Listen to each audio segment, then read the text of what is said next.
Огромна е разликата помеѓу чувствата на обичниот граѓанин во Пиринскиот дел на Македонија и официјалната бугарска политика, тврди академик Стојко Стојков.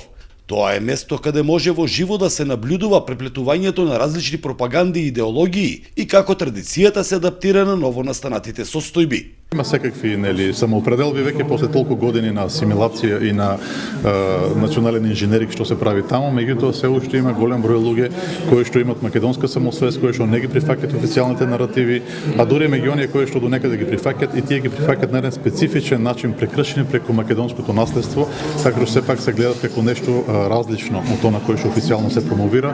Единственото наше оружје против пропагандата е вистината.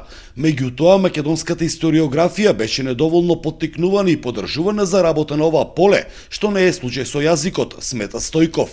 Видите разликата со македонскиот јазик, бидејќи нашите колеги од македонски јазик не беа зауздувани, а работеа слободно и во тоа се инвестираше. Тоа што го гледаме денеска е дека без разлика на сите обиди од страна на Република Бугарија да негира македонски јазик, таа не успева, затоа што македонска страна си ја завршила работата и овие негации не може да успе. Академик Стојков на Факултетот за образовни науки при УГД ја промовираше својата најнова книга Многоимените други, Македонија пресечна точка на другоста на средновековниот Балкан, во која се елаборираат средновековните текстови, каде македонците се прикажани како различни и поинакви од останатите балкански народи. За Сител, Траје Ристовски.